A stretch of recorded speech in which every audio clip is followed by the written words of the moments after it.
Well, this video is on some wiring basics. I've covered some of this before in other videos, but if you lose your focus for a little bit when you're wiring, you may find yourself like me right now, down in the workshop with a flashlight, which thankfully I have one in my pocket pretty much all the time, because just the wrong wire going to the wrong point, or forgetting that a certain plug-in has a different sequence as far as that 3-zone factor, can all of a sudden leave you in the dark. So don't end up like that. All right. Let me get some lights on and we'll cover a couple of basics in wiring. And I did cover these in another video where I introduced you to the 3-zone principle. Just got done doing some work and wiring this setup right here, this PFAFF or FAFF setup for a 332 for Ryan. Ryan lives out in the great state of Rhode Island, specifically in Portsmouth, Rhode Island, and he sent this to me. It wasn't all connected like this, and the motor that he sent me had some bare wires hanging off the side of the motor itself, so it wasn't ready to be used, obviously. But he asked me if I would help him put this together in the right order and the right sequence. So glad to do it, glad to help. And we've got a working system at this point. I'm going to kind of drop down and give us a quick plug-in, and then you'll be able to see that as it's wired right now, it's working exactly as it should be.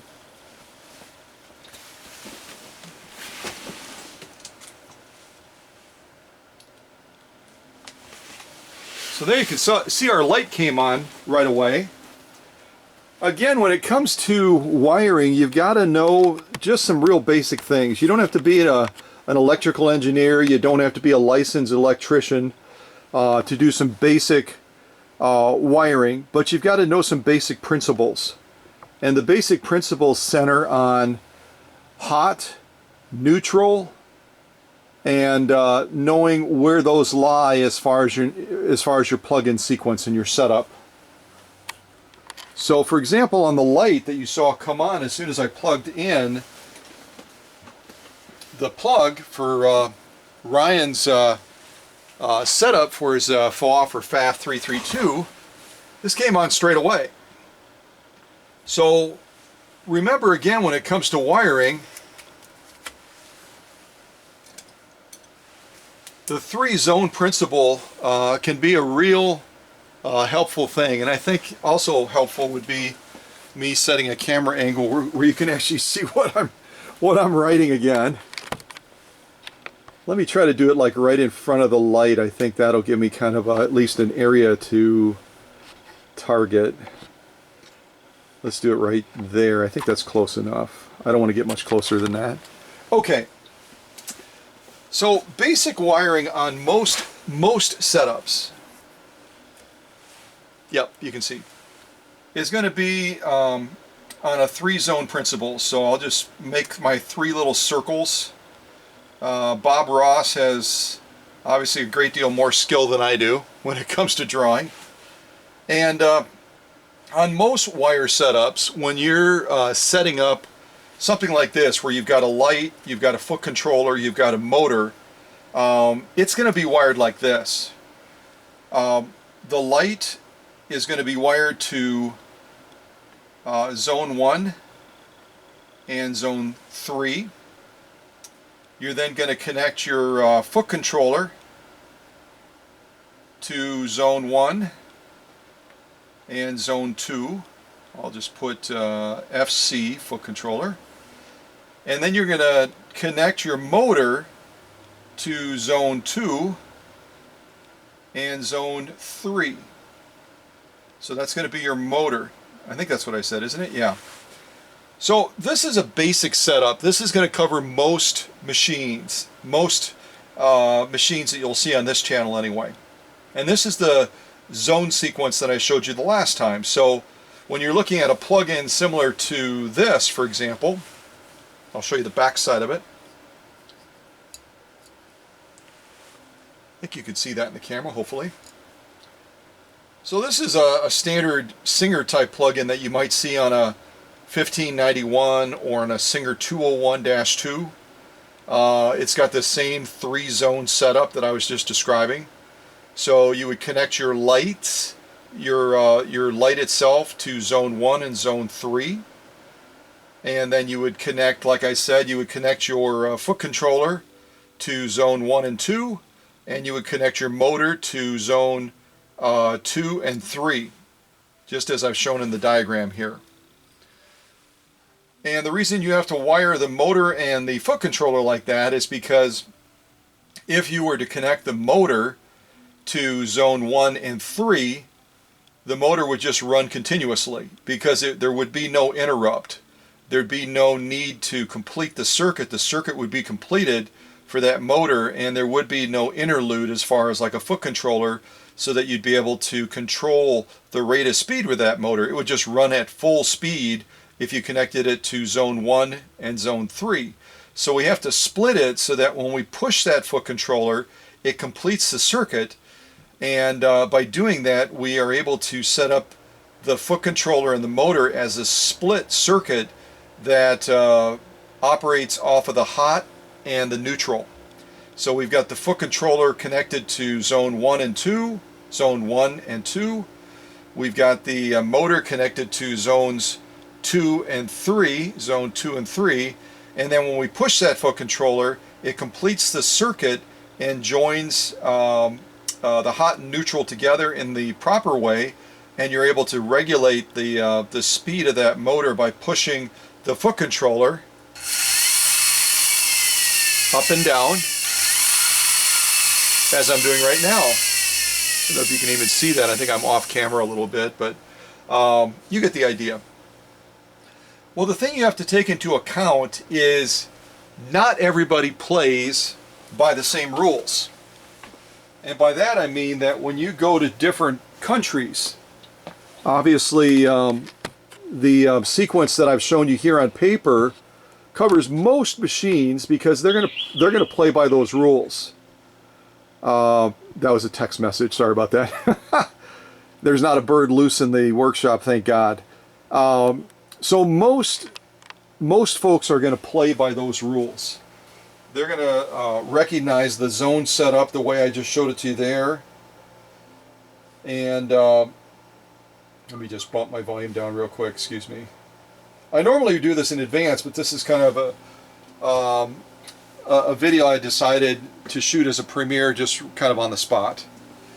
So again, most folks are going to play by the rules. They're going to say, okay, we're going to use that 3-zone sequence that Scott showed in his video. We're going to have our hot and our neutral on the outside on zones 1 and 3, and then we can split the foot controller and the motor between zone 2 and 3, and actually 1, 2, and 3, excuse me, because the foot controller again is going to be on zone 1 and 2, and then the motor is going to be on zone 2 and 3. And that, by doing that, we're able to have this foot controller work as an intermediary. I know I'm kind of repeating myself, but it bears doing, just because I know for some of you watching this is new territory. And then when we push down the foot controller, it all of a sudden completes that circuit between the 3 zones. And we've got a happy system. We've got a light that's on all the time because it's connected directly between the hot and the neutral on zones 1 and 3. And we've got a happy motor, a real happy motor. Things like jumping off the table. You better get ready for this, Ryan. This thing's got a lot of kick. We've got a happy motor that works in concert with the foot controller, because the foot controller and the motor are interlaced, and then they're interlaced also between zones 1 and 3, but they're not directly connected to zones 1 and 3. Now, I already explained what would happen if you connect the motor directly to zone 1 and 3. You're going to have a motor that runs continuously. If you make the mistake and you connect the foot controller directly to zones 1 and 3, you're going to be sitting in the dark as soon as you push that foot controller. because if you have hot and neutral wired directly to the foot controller and you push that foot controller, instead of getting a great response from the motor like I'm getting right now, what you're going to get is you're going to get the equivalent of touching a hot and a neutral together as if you were wiring an outlet or something like that. You're going to get a little poof and you're going to be sitting in the dark. So the consequences of wiring the motor to zones 1 and 3 in this concept is not nearly as dramatic as making the mistake of connecting your foot controller to zones 1 and 3 and then getting a sudden poof and finding yourself like the opening of this Premiere in the dark with your flashlight, if you're fortunate enough to have a flashlight, trying to find your way back to that breaker so you can flip the electricity back on and get back to work wiring it the correct way. But the whole purpose of the reason I'm giving you this explanation again on the zones and talking about how it's broken out on most machines, when it comes to a PFAFF or a German engineered machine like a 332, they don't play by the rules. So this little diagram I just gave you and this right here as a model for showing you what you should anticipate having to do if you want to have a happy light, a happy motor, and a non-poofing foot controller will not work with a PFAFF 332 type setup. It's not going to work. So what we have to do then is we have to modify our setup with the same concept or the same end in mind. So on a PFAFF, I'm going to pull that off and throw that to the side because it doesn't apply in the setup that I had to use for Ryan's unit here that's going to go on to his 332. We still have 3 zones. By all means, we still have 3 zones. Thank goodness we don't have 4 zones or 5 or 6. But in this scenario, working with a German setup, our hot and neutral are not in zones 1 and 3 alone. They're in zones 1 and 2. So here we've got, I'm just going to put an H right in the middle, and I'm going to put an N in the second sequence because that's the way we're set up on this one. We've got our hot here in zone 1, we've got our neutral in zone 2. So in this scenario, if we were following what we had done on the more common setup, this one here, and we were to say, okay, I remember what Scott taught us. Scott said that when we're wiring the foot controller, we can wire the foot controller to zones 1 and 2, and then we can wire the motor to zones 2 and 3, because that's what he showed us on the diagram. There it is, right there. The foot controller can go to zones 1 and 2, the motor can go to zones 2 and 3, and the lights will go on the outside in zones 1 and 3, and we're good to go. Well, if you apply this matrix to a German engineered and a German configured type system, you're going to get a poof. You're going to get a poof because on the German one, zones 1 and 2 are your hot zone. In other words, you've got hot on zone 1, you've got neutral on zone 2. If you connect something to both of those other than the light from the foot controller, you're going to get a poof. From the motor, if you connect the motor to these two on this German configuration, you're going to get a continuously running motor that will not respond to the foot controller. I hope you're following me. So in both scenarios, we've got 3 zones, but with the one for the German setup, where our hot and neutral has shifted slightly. Our neutral has come from zone 3 and it's gone to zone 2 on the German setup. So I'm going to move this out of the way again just so that you don't have too much to look at. So what I had to do with Ryan's setup for his PFAFF 332 that he sent me the light, the motor, and this little connection junction point, and then I threw the foot controller into the mix because he had a really old style knee controller, and that just wasn't going to work for him.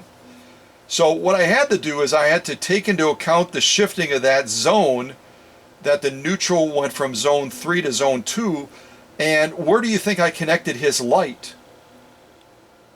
If you said to zone 1 and 2, you're absolutely right. That's exactly where the light in the German setup has to be connected.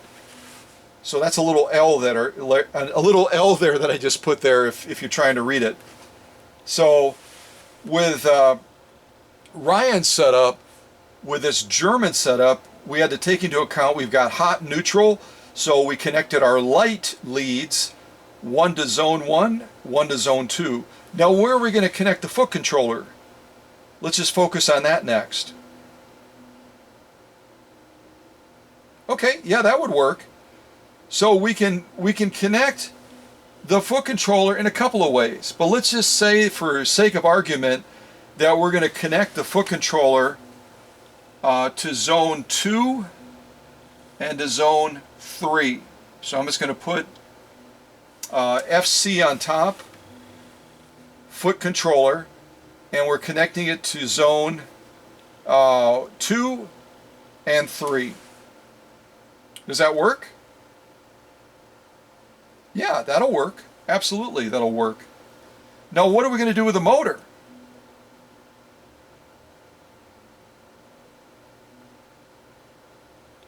We have to bring the hot lead into it at some point, right? So what we can do in this scenario is we can connect the motor to zone 1 and to zone 3. Again, we don't want to connect the motor.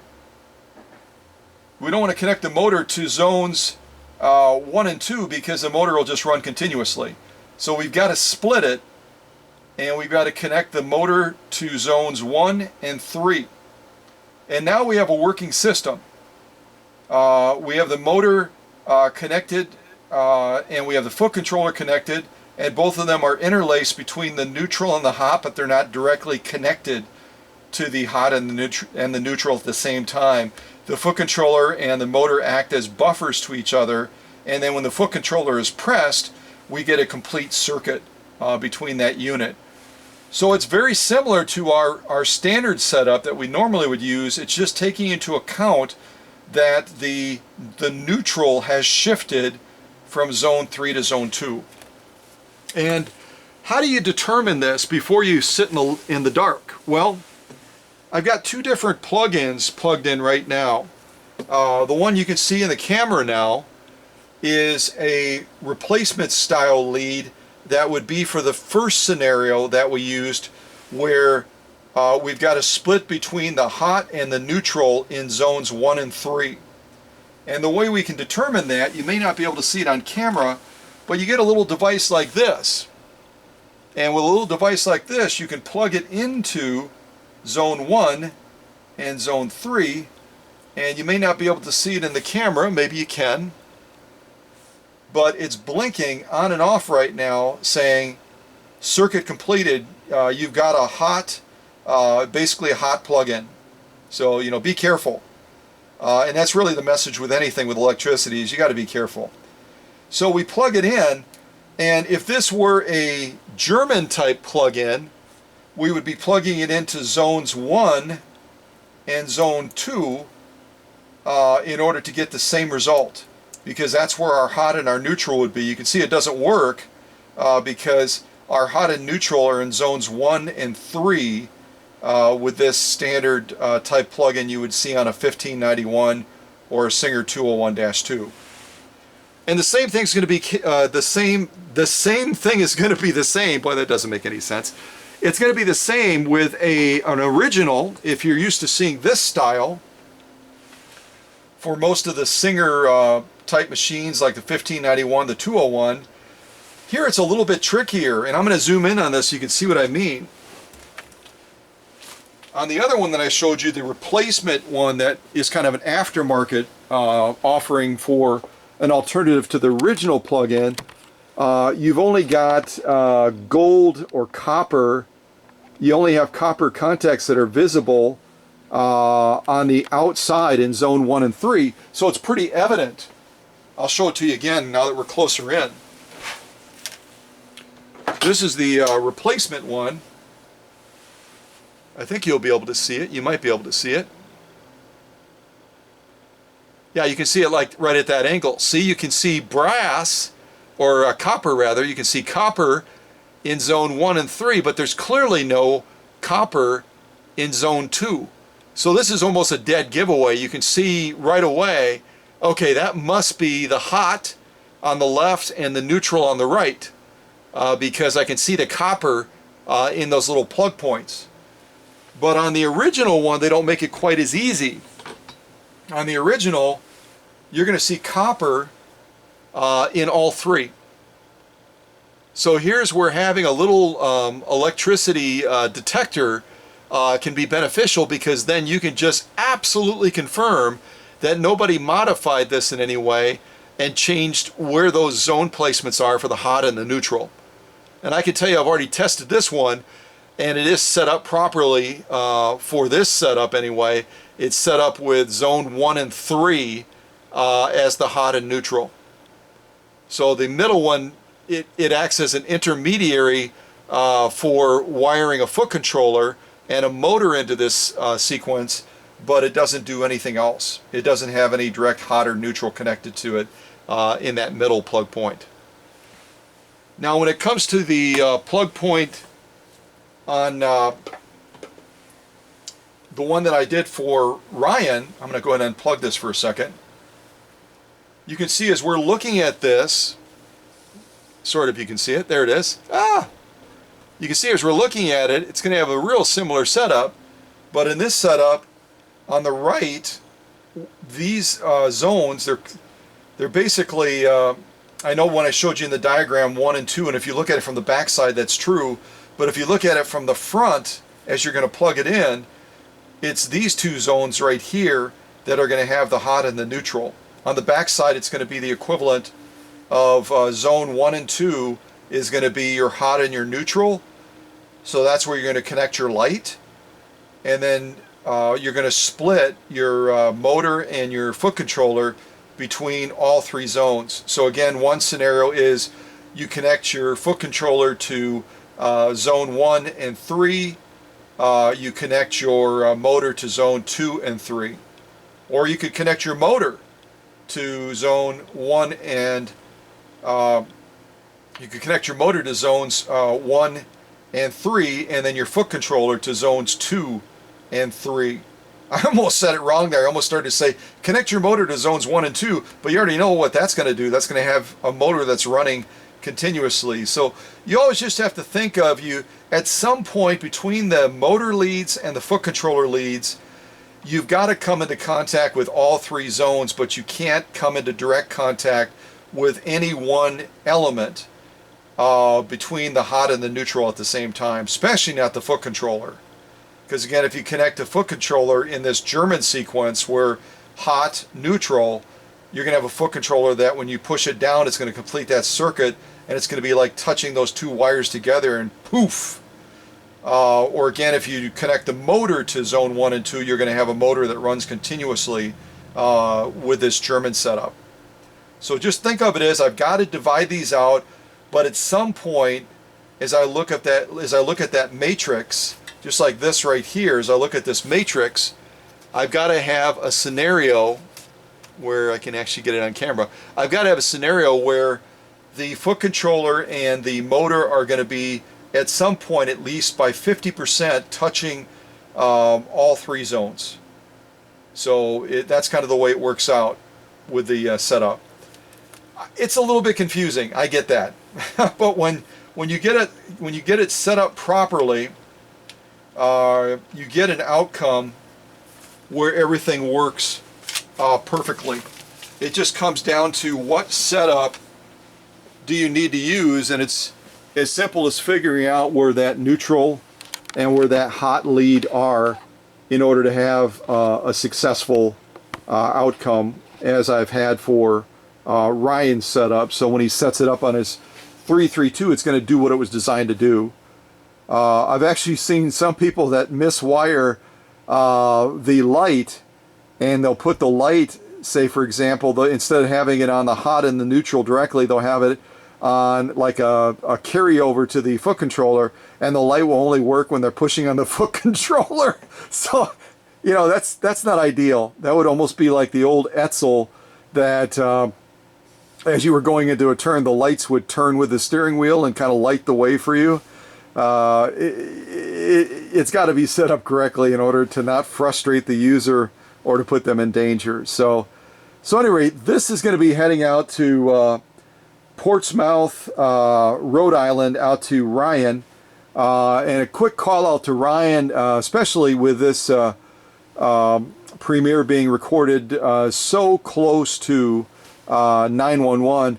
I want to thank Ryan for his service as well. He's a former military guy like I am, and I'm sure there's lots of other watchers of this channel that are also military.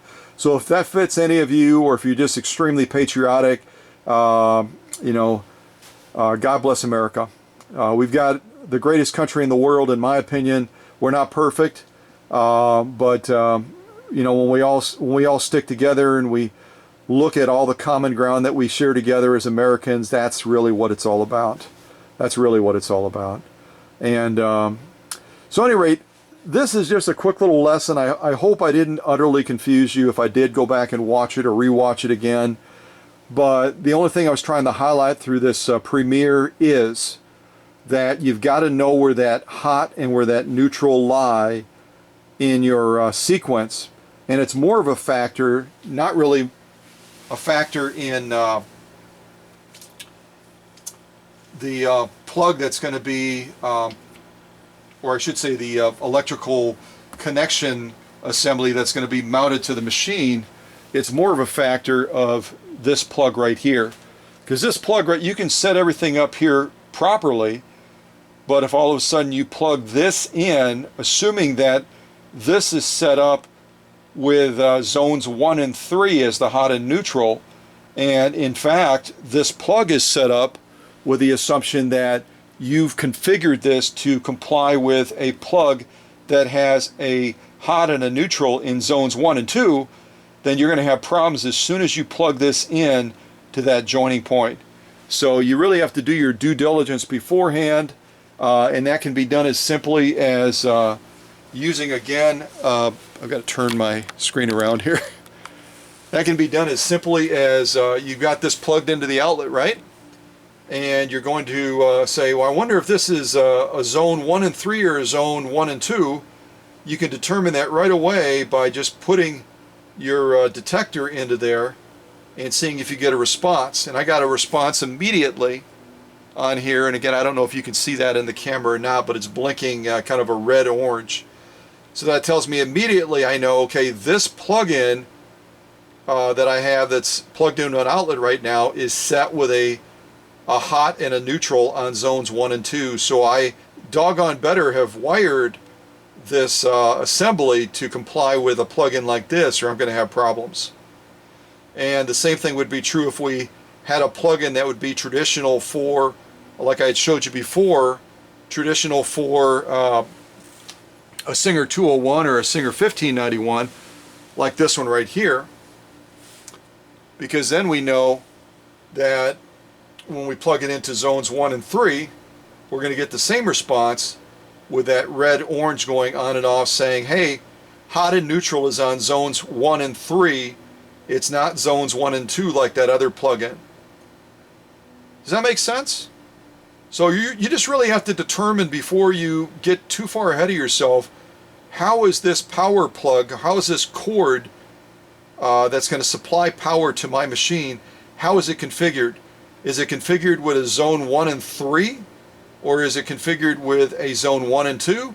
Or in real rare instances, there's some Swiss machines that have a zone 2 and 3 that has a hot and neutral type plug-in scenario on it. So you just have to know what you're dealing with. It's kind of like a digger's hotline. You need to know what's in the area where you're planning to dig before you start digging. It's the same thing here. In order to have a successful, happy outcome, you need to make sure you're working with a power source that has the same configuration as you've wired your plug-in junction thing over here. Otherwise, you're going to have issues. And if you follow all those rules, you get a happy scenario where you've got a working light, not just when you're pushing the foot controller. And when you push the foot controller,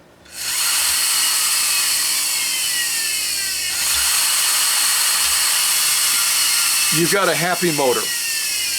Doesn't that thing sound cool? I just love this motor. It sounds like almost like the turbine type jets, where it's just like roaring to life, and then it's like coming down to to an end as far as that power being discharged from it. Really a neat motor. This is a 1.3 amp motor, by the way. All right, well, I hope you got something out of this. The simple rule is, do what you're comfortable doing. Do what you feel like you have the knowledge to do. This serves as a general premiere to give you some distinctions and some guidelines. It doesn't certify you as an electrical engineer. It doesn't certify you as a licensed electrician.